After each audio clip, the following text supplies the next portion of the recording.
Recording. Almost hit streaming. Didn't hit streaming. Today, I thought we could talk about extensively, mind you, the different types of jerky, specifically bacon jerky. Because there's only the one that you see like at the Walmart or the gas station. Bucky's got one. But like, surely there's an entire like sub-world of bacon jerky to be discovered and explored like thoroughly, like know everything. I feel like we could easily spend this episode and there's not actually that much information, and we could spend it on something we actually want to spend it on. Though bacon, honestly, you're making this hard for me.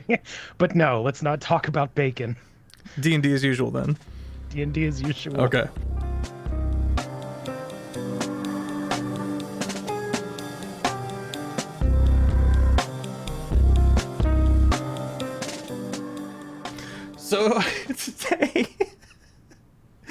So today, we are discussing where exactly this next campaign will take place in the timeline in comparison to Terraform. Not in reference to Thistle and Quill working title, but into an entire other campaign that we will have more information about later. Needless to say, Jared is gonna be on it, and it's gonna be amazing. And we are pointedly, and this is we've been chewing on this. We are pointedly not going to discuss at all his character. Yeah. So we get the ramp up and the context, but none of the actual. We can do the world building on the podcast without any of the like. Yeah, it's not. We're not trying to hype up my character, to be clear. Exactly. I don't want it to. I don't want it to infect anything else. I want it to be agnostic of what we speak about here, because I don't. It's not my campaign. I just happen to, be the ideas bounce guy.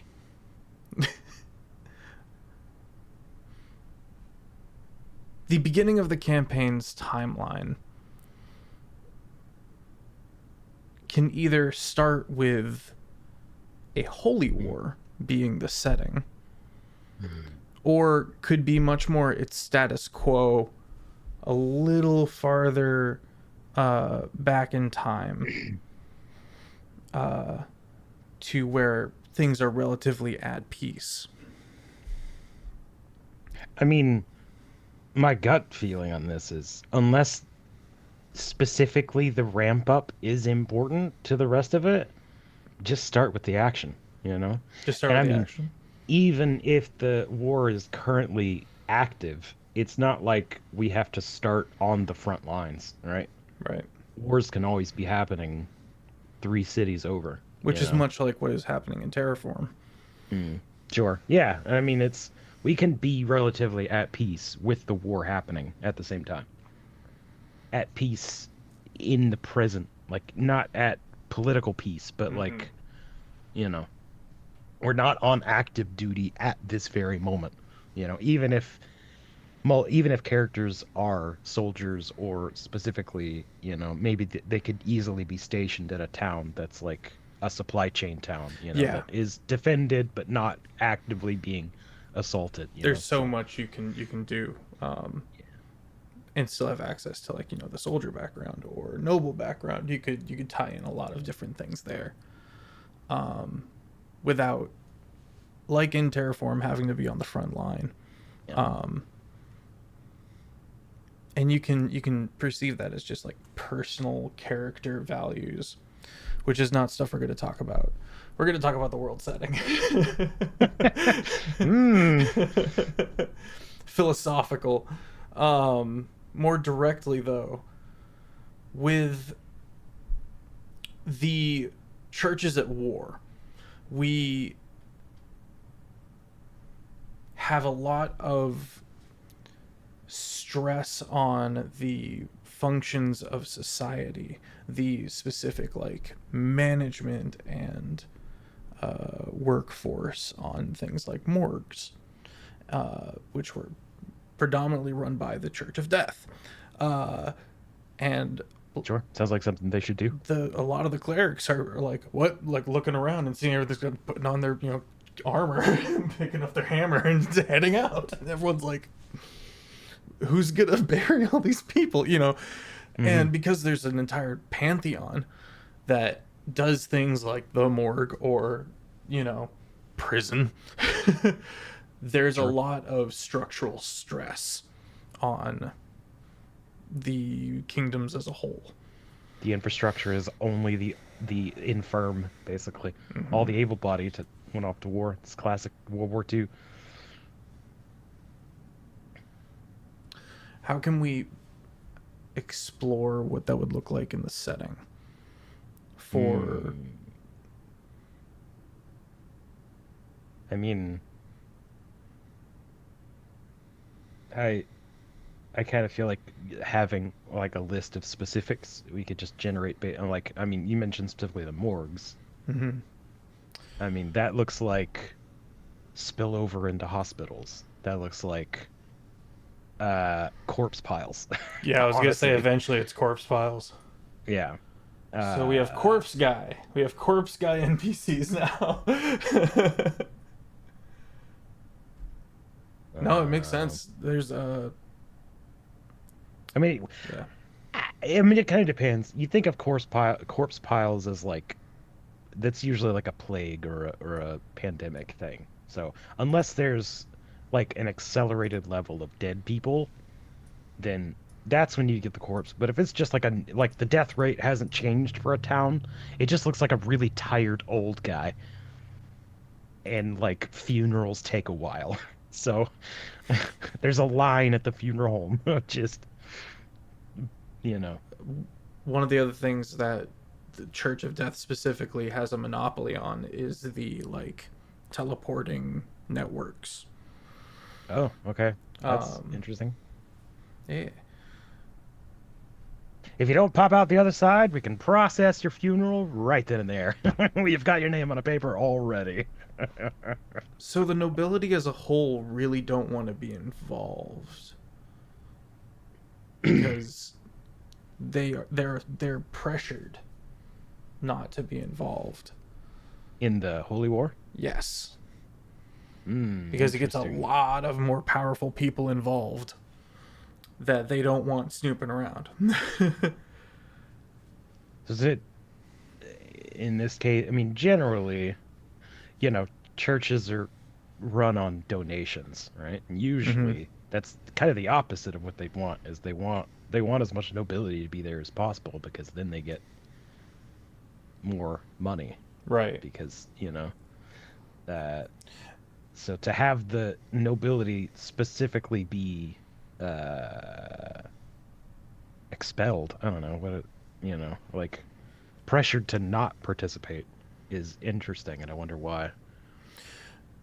It is a very religious society, but specifically it depends on which city you're in because it will flip. Sure. So there's plenty of money to go around.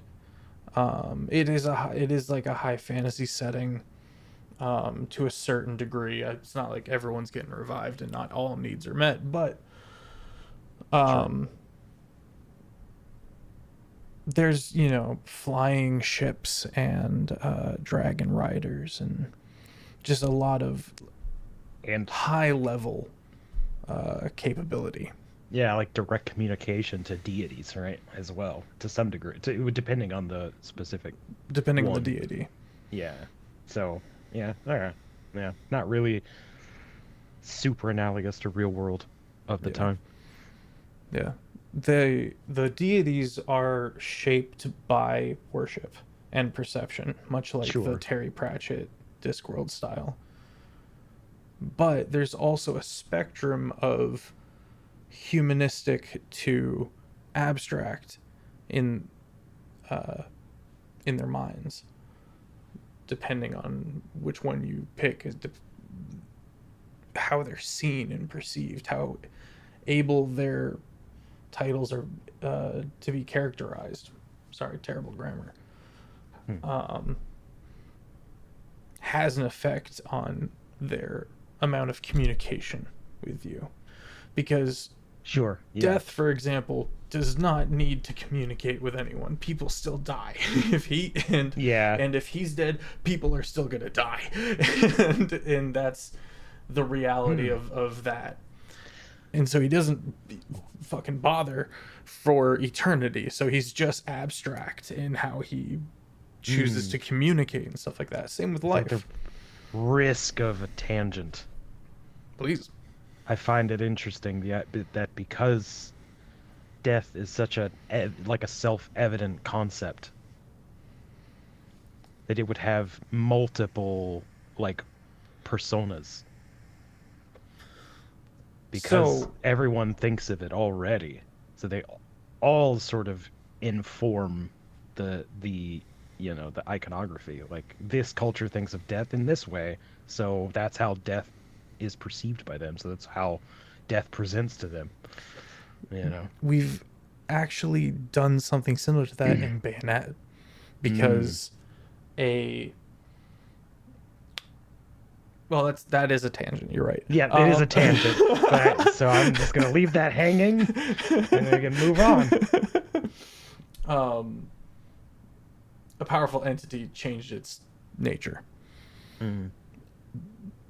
To the TLDR, they essentially snuffed a bunch of cultists. Sure. But in this area, in this campaign, gotta put my brain over here. It's really so.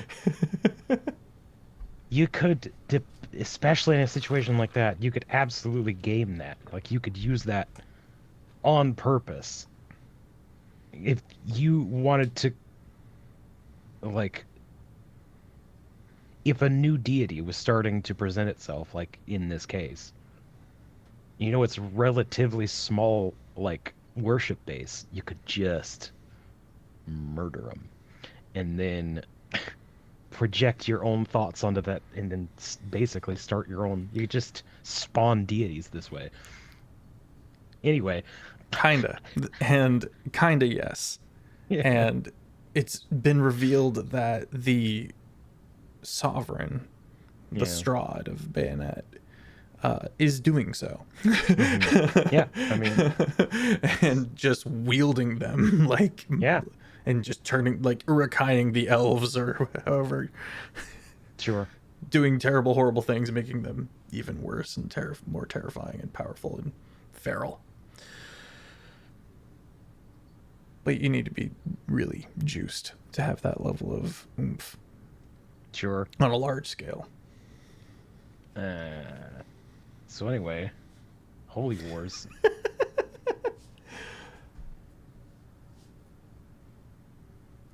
The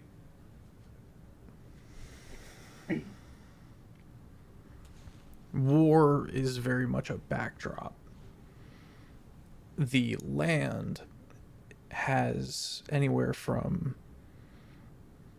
cursed, fucked up dead land to swamp, grassy, kind of a little bit of farmland in the center, a lot of ports, a lot of rivers. The mountain range kind of juts down and eventually turns to ice. I've got a frozen city, or like a big wizard's tower kind of thing, like a ruin. As you do, as you need. Like, yeah. Every good campaign should have a wizard's tower. Out on like a half-frozen lake. Sure. And then for that mountain pass that comes all the way down in the center is the opening where they had fled from. If you go north through the Badlands, you get to the Kingdom of Thorn, which is where Terraform is.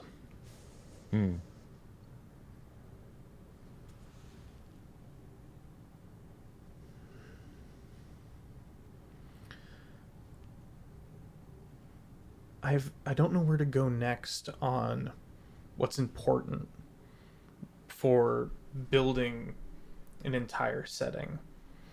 Sure. You know what I mean? It's like, I mean, you you kind of start with vibe, and then you need like a, is it a, well, I mean, you want to identify that like core conflict of it, right? And then you generate from there. So, if you want to really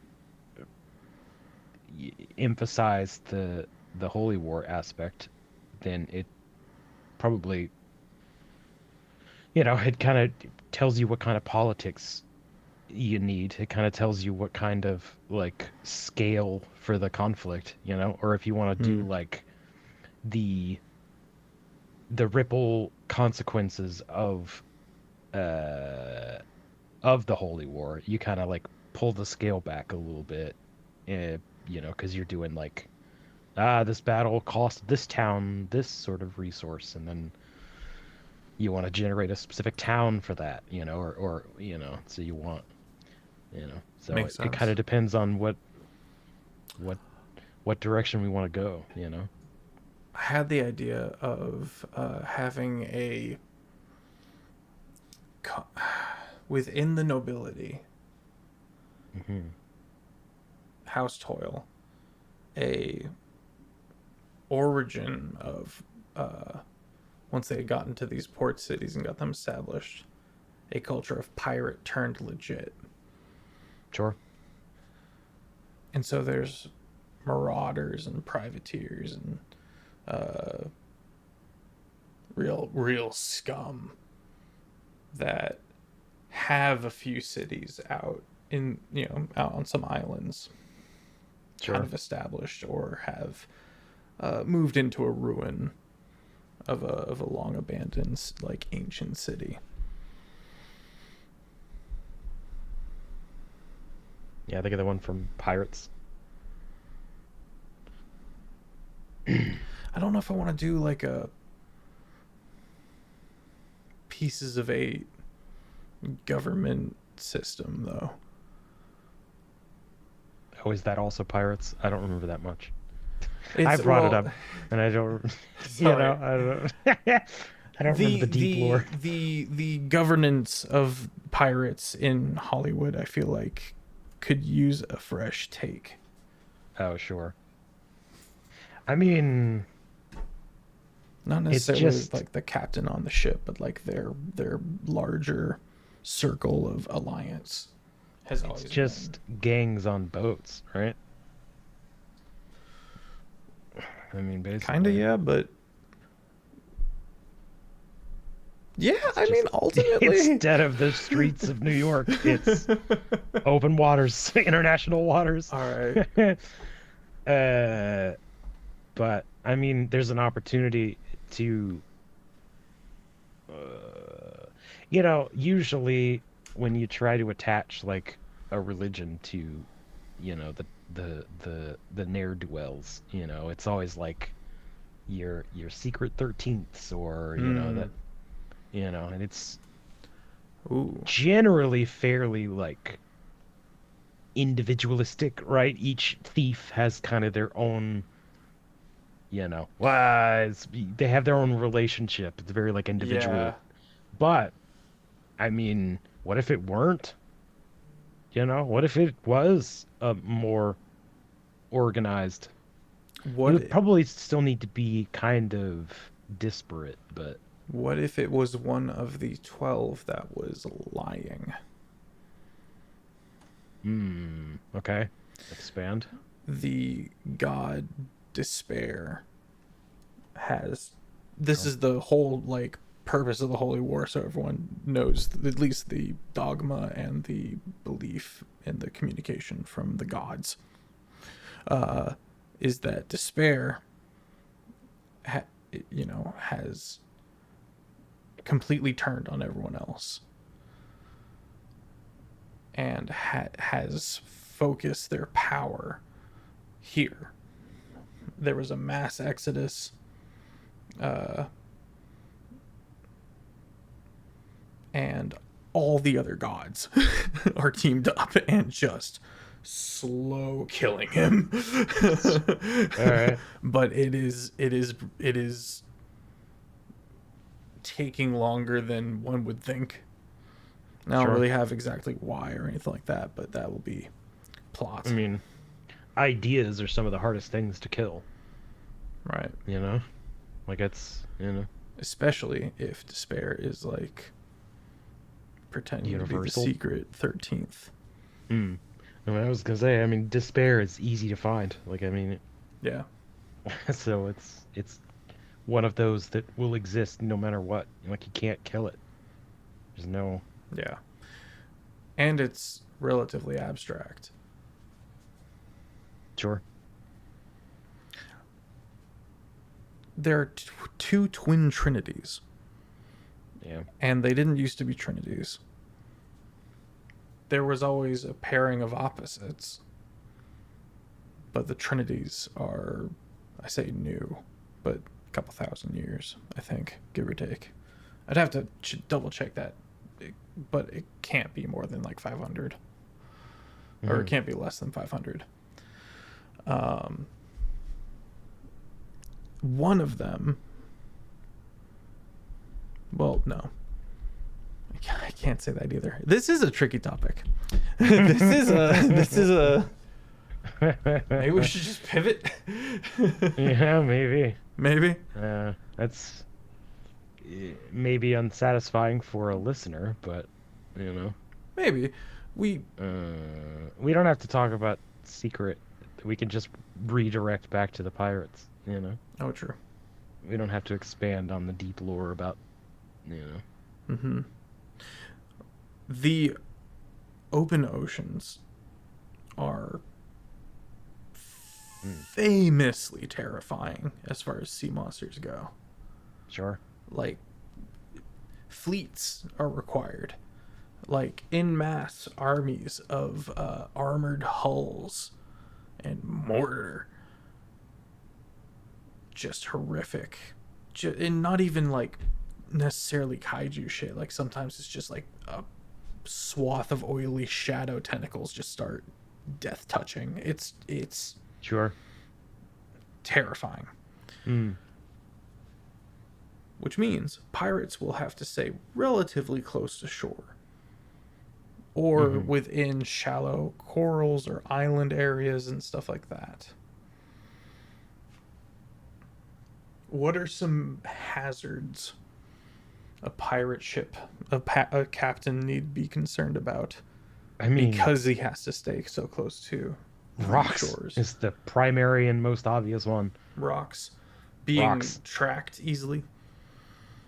Your routes have basically no freedom, so you're predictable. You're entirely predictable. If That's you how have we to stay get close to gangs. shore. It's just a bunch of tolls. So well, not only tolls, but like, you couldn't just send out a merchant vessel. You would need a merchant vessel and its surrounding fleet. Everything would be large scale, because if it's one lone merchant, I mean, they just have to. It's like, it is like a highwayman toll. So, you know, if you're not interested in paying, you better be able to push your way through, because it's definitely, there's gonna be a blockade there waiting for you. Which means it has to be worth it. So the payoff has to be insane. Every ship is gonna be massive. Like, all the cargo ships are gonna be really big, because it's so expensive to ship one time that you have to get the most bang for your buck. And then there's the risk of the bigger that you are, the farther you have to be from shore. Or you have to give up sure. certain routes. Sure. There's a natural tension there. Like, there's probably some pretty good. areas of rock that you can't squeeze through with a large vessel. I mean, we're talking like big fantasy, right? So Yeah. like, So we can if make some this- big ships. if you had a specific shipping lane that you had to use, you just blow up the rocks. You just mold Earth That's an excellent and get point. rid of the rocks. Why That's leave a them? really fun idea. We I could have mean, a. I like this. I like the idea of it, but it does remove the obstacle. Well, yes, but if this is always happening, then the place is big enough and terrifying enough and jagged enough that this has just become the norm. And if that's true, then we should have a way for these like obstacles to constantly be regrowing, whether it be chunks of island or something else like that. We just have wholesale guns. Sure, yeah. um It's yeah, I just love tower that. defense. It's just tower defense. It's just a tower defense game. You gotta be able to. It's like reverse tower defense. It's gonna be a lot of fucking You, fun, is what it's gonna be, you especially because just we have gotta. like dragons. That You gotta be able because to the fend off the turrets, so yeah, you could make it to the end. so these pirates, the OG pirates, Toil, got dragons and went legit in trade. I mean, honestly, that would be the best idea because this sounds like the worst. Like normally, pirating is kind of tough, but it's as a former pirate myself, I know all about piracy, sailing, and all of that. Just cut to you with ball cap on backwards, AK-47 in the Arr! middle of the. Yeah, you know. But like, if the risks, if you don't have the benefit of an open ocean that you can like get a good route, like you can't expect relative like freedom. You have to go that shipping lane. You have to pay your tolls or fight, which you probably can't because the emplacements that you would have to get past are insane because the shipping lanes have been the same for So forever. how can we So make like it? Sorry. the way to really make money as a pirate is to not bother with the ocean. Yeah, that makes sense. How can we make it so that shipping by sea really is the only option? Well, I guess there's a Um, war on, but like, there's almost no way to do that. Like the only way is to ratchet up the terrain, right? So you wouldn't be able to. Well, except you said we have airships. So actually, true. this whole like there's no point in Air doing beats everything. water-based, yeah, water-based anything because airships. So it's air piracy now.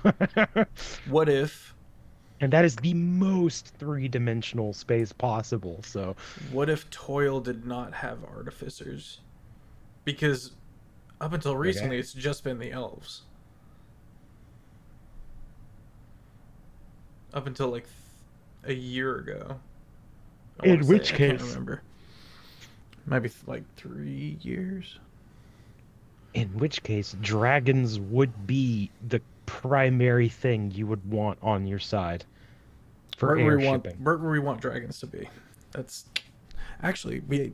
And if you don't have a unit of dragons to protect your shipment, who cares? You're done. I think 3 years ago, a terraform campaign started with the party heading through this like pass in the south, a ship flying by, and just 3 House Toil dragon riders killing it. Mhm. Just trashing it, and they had to bounce. I don't remember why, so long ago, but that was the I only mean, time Toil was mentioned or seen on screen mhm. in this camp, in all of Terraform, I'm pretty sure. If Toil has the monopoly on dragons, they essentially take control of shipping, or rather, they have effectively put a tax on shipping. Hmm. Uh, In their kingdom, they have the most dragons, but they do not have more dragons than Whistling. Whistling is or okay, so it is not spread out. Whistling, That's but probably good Thorn is disgusting. because otherwise, you'd have, ship A for company A with Toil Dragons hired on as protection. Then you'd have ship B also with Toil Dragons hired on as, so you just have, you know, Yeah. base. Yeah, so that wouldn't really work. What if they had more dragons than House Rowett?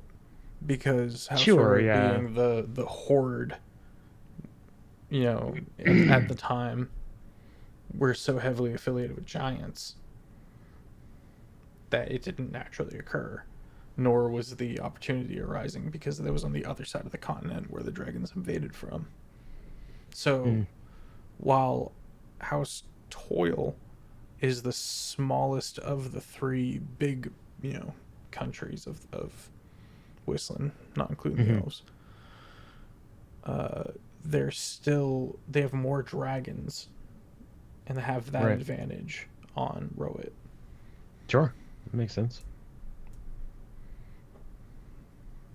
Uh,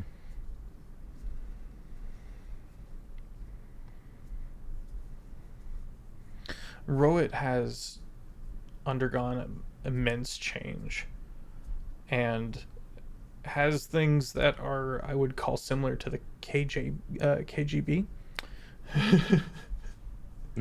okay. uh, they're very scary in their own way, Sure. but similar, big, big rooms with very tall doors that are ornate. Uh, Heels clicking on empty tile halls of marble, and there's like one desk in the corner, and you know what I mean. Sure. Um, Yeah. Leading into that with just Goliaths, predominantly. Uh, Big, lots of space. yeah, and like full-blooded orcs. Uh, I mean, I guess I'm still in pirates and shipping lane land. I don't know if you're. Yeah, fair. But I had a thought, if the majority of like shipping has moved to airships, that's where most of the focus goes. So they're still pirates. So there's still some activity in those shipping lanes. The old lanes, Hmm. you know. Anyway, there's a niche there. Yeah. So actually, you could do like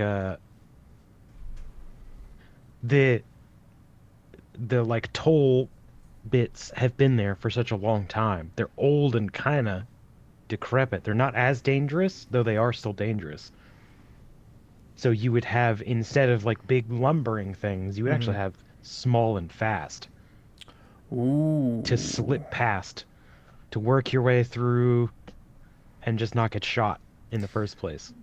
We did Millennium a. Falcon type smuggler runs. So you could do something like that. This is perfect because I have an anthology in the pocket called River Runners that we can easily just recycle. Yeah, this would be perfect. Yeah. Did you ever read Aragon or okay. They No. have a really cool ship has to race a whirlpool scene that Sure. That's pretty standard. it's really well done. And they have a really, really big one, and I'm going to do a bunch of little ones. Sure. Yeah. Makes me think of Zelda.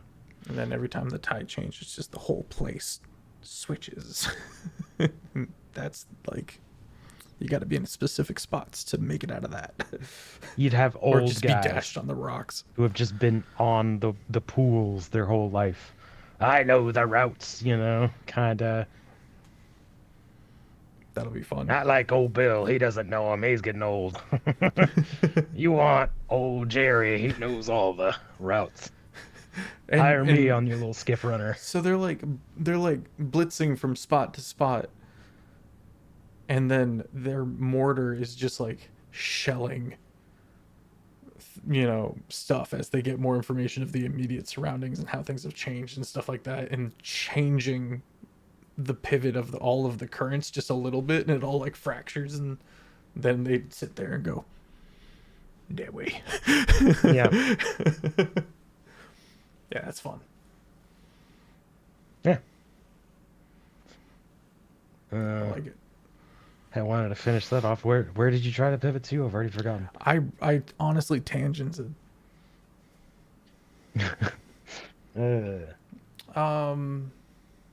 It was Rowett. We were talking about big Yeah, offices, just in like oversized offices with well, single desks. yeah, the Hollywoodized Soviet Russia, Mm, uh, sure. ominous because it's just so opulent and empty. You know, Yeah. a lot of that. And I was at empty because they tried to pick a fight with the elves and super duper lost. no, they just come from mountains, and you build big buildings. Yeah, all right. Fair enough. They got a solid culture. Honestly, it's a pretty cool little world I've developed. But So we're I not asked, going to get to any of that yet. why is it so big? And he's like, oh, looks cool. Pretty. It's kind of spooky. I like it. That doesn't seem wasteful to you? No. All right, fair enough.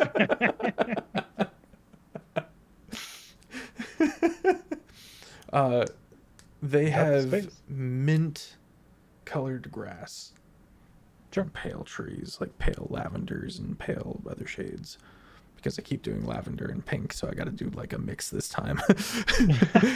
Dark red, I don't know. Yeah, dark red goes pretty hard. I gotta not do gold. I've done enough gold. I've got a lot of gold lined up. I've done an excellent job with gold. I need to Here's move what you on need to other do. things. You need to go get or create a Pinterest of color palettes. I've then you never could done color just- palette specifically. Yeah, well, if you get a color palette, you'll get complementary colors and contrasting colors and stuff, so that you can have a and you just find. Anyways, that's Ye- tangential. I'll look into it.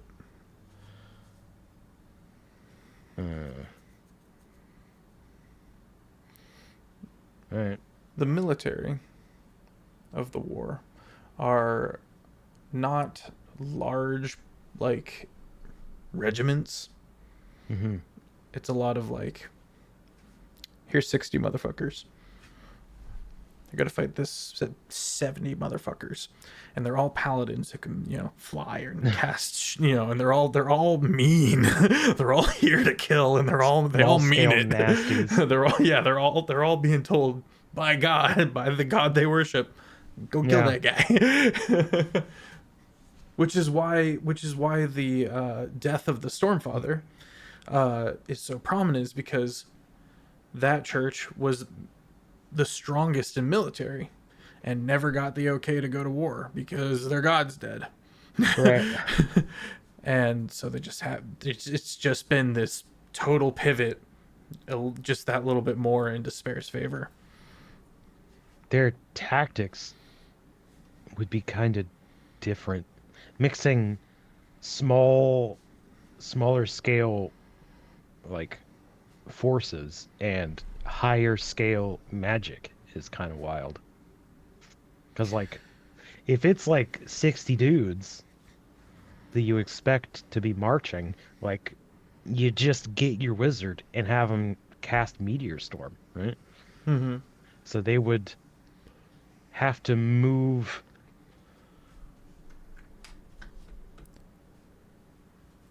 either you have to find a way to remove high level wizardry out of the picture, or Well, the wizards are the a nobility. way to defend. The wizards are the So there's just nobility. there's Maybe we could say that the nobility are keeping the cities war free. is there a god of magic? No. Hmm. You want to hear the rundown of the gods? I mean, if you want to say them, sure. I unfortunately do not have the memory to hold them all. That's totally okay. It's a lot of like I vaguely recall the last time we've talked. It's rest and zeal and, yeah, more. you know, aspects of sentience. There probably would be one of them, if there's one that's like change or mutation, kind of along those lines. I could see that generally gods of magic are like also gods of like chaos to some degree, Hmm. Okay. generally. So if there was one you were trying to insert in there, then that would probably be where I would look, but that's not really here nor there. But I only asked to say that if there was, then that could be a reason for them to stay out of it. That makes good Because sense. Mistra or whatever has freaking Yeah. forbidden them to interfere. It That was like, would be hey, interesting if it's not not all our the shtick. gods, because there's kind of like, here's the gods that are like, they detract from the world, you know, Hmm. and because they're also members of society, blah, blah, blah, members of society, they're using forces for good, for the betterment of society. Sure.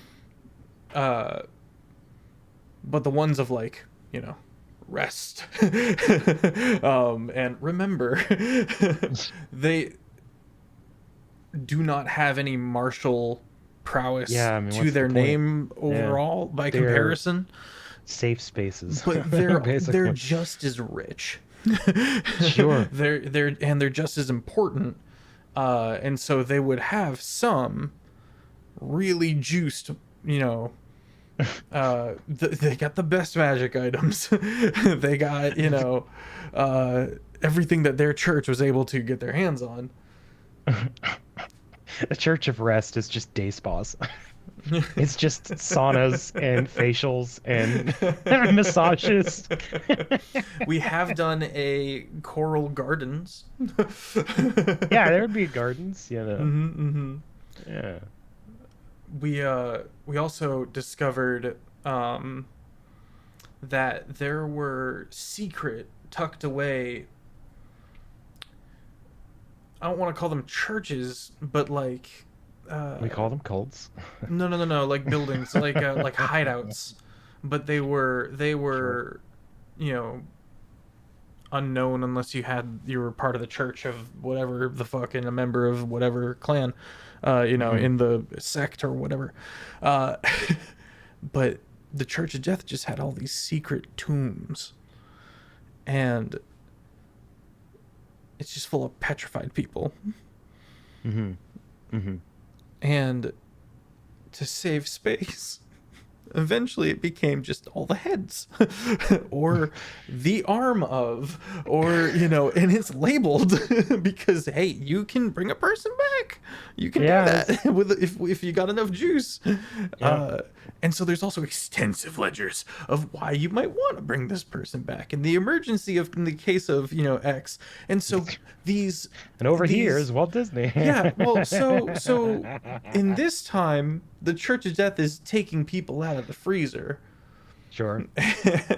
and Death was the one that was Oh my God. not not like taking the lead on ending the war with Hell like way back, Hmm. but all the other antagonistic gods, all the ones that subtract from the world or whatever have you, ones that are inclined to violence, had killed enough demons, or it was never really defined, or had killed specific generals within and without that allowed Death to then just kill in mass. Uh, and then the Stormfather was able to, Tempestos was able to just close all the doors, all the weirways, and thumbprint seal them. And then, you know, Hmm. he also is dead, as you know from Windfall and Terraform, which are the only ones that it really pertains to. Um, So I had a thought. okay. NPC idea. Mm-hmm. Related. The battle starts. They're like, oh, hey, we need you to go get Major Lord General what's his face off of ice when need him. Okay. Okay. His copy's got switched. And it's just some guy named Bob. And he's like, all right, I don't want to die again. I'm just going to be this general guy. Insight check. He's lying. He doesn't know what he's doing. Everybody's like, well, yeah, you have to just be able to get away with it. You notice have to he's be able to get away confused with it. by the big city's plumbing. I find that that's a fun as heck idea. It's good. It's good. There's just the finger left, and they're like, I'm pretty sure it was this one. They rebirth him, and he's just like, I have no idea what I'm doing, but I'm not telling them that. In the previous campaign, the party had one of these stone heads. Mm-hmm. And we just never did anything with it. We never did. I forgot about it. The party forgot about it. Eventually, we made a one-off joke about it. It was like, all right, that's it about the head. That's funny. Yeah, happens. Yeah, they were cutting through a mountain range, and so they got into caves and passages and stuff like that, and just stumbled upon, one of these tombs, and he's just head, just petrified head. I'm kind of. Where's the line for them of this is somebody we might resurrect? The rest of these suckers, we have no reason to do so. Maybe depending on where they're buried. Yeah, I mean, is there like a, is there a stamp that they just? I mean, I imagine it would be dictated by Death himself, right? Nope. Death is very abstract. He doesn't really talk much. Not really. Though he does have a testament. He does have a Bible. They all got them holy scriptures. Checklist. Well, there's a lot of embalming rites. Okay, you got that one. Yeah, you got that one. Yeah, you made that one. It is a lot of death rites. That one. Oh, check out. He checked all his boxes. He can go on the Xbox for later. He can be brought back. But this other guy, he's not of use to any society. Anyone know? He's just actually dead. Which one this is? Oh, that's a rock. That's actually not a person. Yeah, no, it's ear shaped. Listen. Okay, I'll get back to work. Let's read some of the questions that have been left in the Discord. I haven't really looked at any of them. All right. So this is fully off the cuff. Yeah, off the cuff. With long shot. All right. Thank you, Bill. I appreciate you.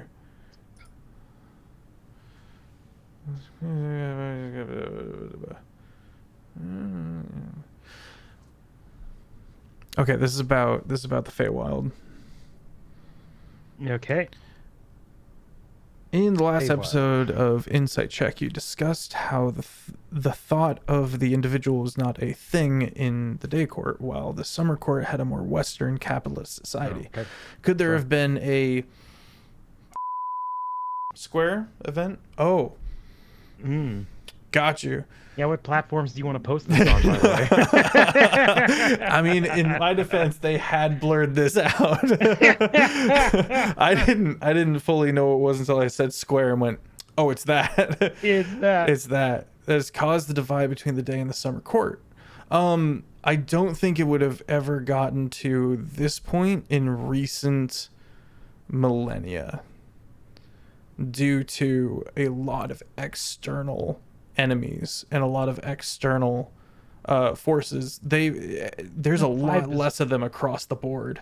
Just a little different between because in real life we have like squishy humans that die real easy, but in the Feywild it's just not the same. It's just they're mostly immortal, and not to say that very powerful. So it's like none of them are living in squalor, right? Right. And You not know? to say that people who are being, set upon could Uh, also, I'm not saying anything there. It's just my immediate response to yeah. um Something that drastic like that event is a response to great oppression, right? So like, now there yeah, yeah. was when the Wild Hunt just started eating everybody and turning on and just killing the other courts in Sure. mass. For example, there was a lot of horrible, terrible things that have happened mostly to the Spring Court, honestly, but everybody got pretty badly. Yeah. Let me read the So rest of that's this. a yeah, you aggro everybody at once kind of thing. So it's not really, you know, martyred demonstrations against oppression. Could the fact that time and the sun is frozen in place, could there be flora or fauna that can only exclusively be found in specific courts? How would you incorporate an idea like that into world building in a campaign? Well, most of night is ocean, to be honest. I did kind of There's still flora in the make ocean, to most be of fair. the light be where the map where the campaign would take place be. And there's a lot of floating cities from the night court out in the ocean. Um, I mean, it just depends on what you want, how you want to incorporate that kind of thing, you know? I mean, if you want, you could add something where, I mean, the first thing that comes to my mind is like delicacy, right? sure. The night court likes particularly a side to an entree dish that is based off of a seaweed that only grows because there's an absence of light, right? And it gives it an extra flavor. So I mean, that's kind of superfluous. That's just like No, I only like the it. flavor. But you could also do something like the flip side of it in like the sun court. There's a specific plant that grows that someone else actually needs to survive, or maybe to uh, assuage like a God. I hope I use that word right. Uh, So far, so good, I think. Like an you know, affliction yeah, to ease an affliction or solve some problem. or like a This probably curse won't or a. be like resource based necessarily. Like we were Sure, talking yeah. about, like there was one court that handles the dead. Right. The If they Sophic court. they have to use by religion or for technical reasons a specific kind of like flower petal or something in the burial rites. You know, Yeah, that that's makes good still sense. kind of flavor, but I mean, you can do whatever you want. It's infinite, basically. You know. I like the idea of, uh, first of all, pink sun makes me happy.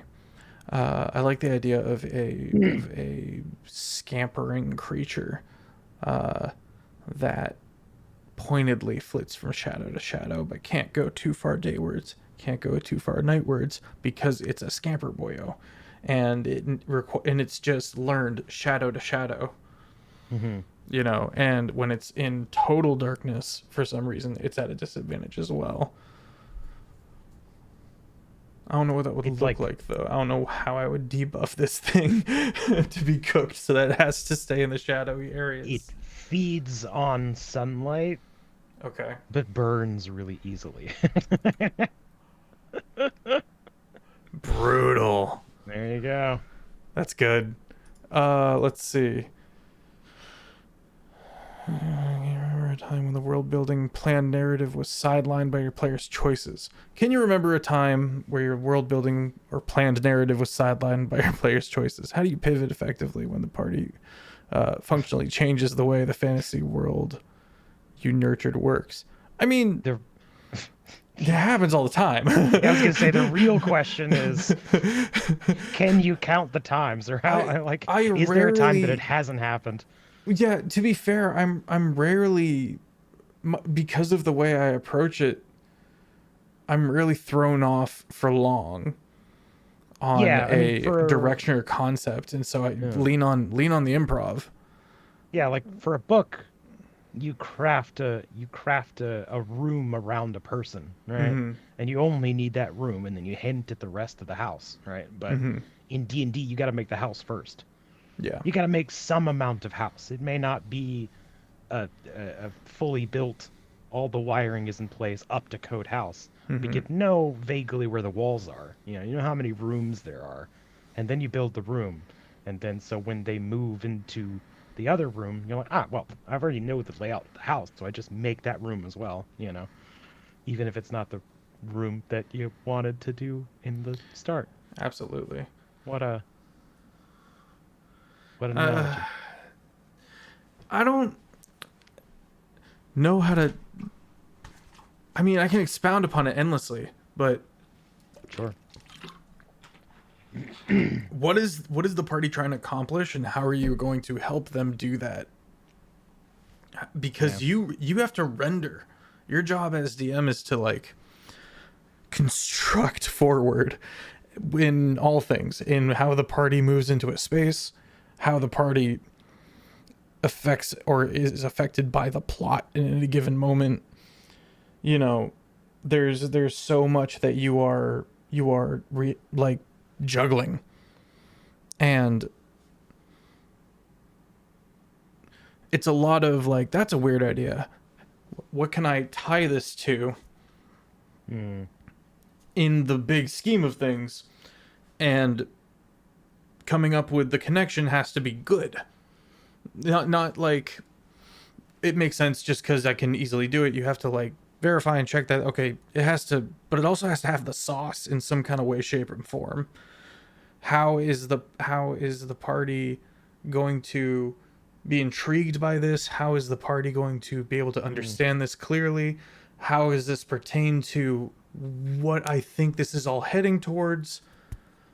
And at that point, I'm thinking of regions, because I understand enough of the world. I can see so much of it. It's like, if for example, in perpetuity happened where Ben's character was told, "Uh-oh, you might have to go get homie."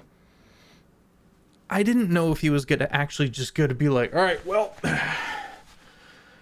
let's go," and just took the party that way, because Yeah. there is a lot of other things that we could also do that apply to a lot of other stuff. I had no idea what Ben was gonna do. And Yeah. it was up to him. And I can roll with it.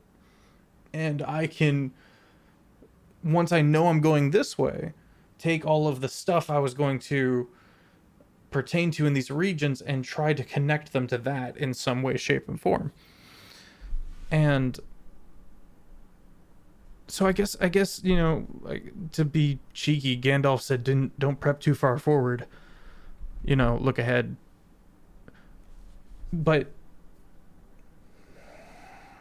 try to keep that headspace whilst keeping in mind your time frame, and Yeah. try to form like a ring, and don't kind of cook past that. Yeah. And maybe cut that ring in 2 or 3 sessions just to be safe, because you're gonna have some extra episodes. Someone might not show up one day, for an episode, and you gotta hold some stuff off. Mm-hmm. Would be my advice on that. Yeah. Cool. Yeah. You want to call it there? Sure, we can. Let's. Nice. If anyone wants to put more questions in there, feel free to go for it. Good shit. Go team.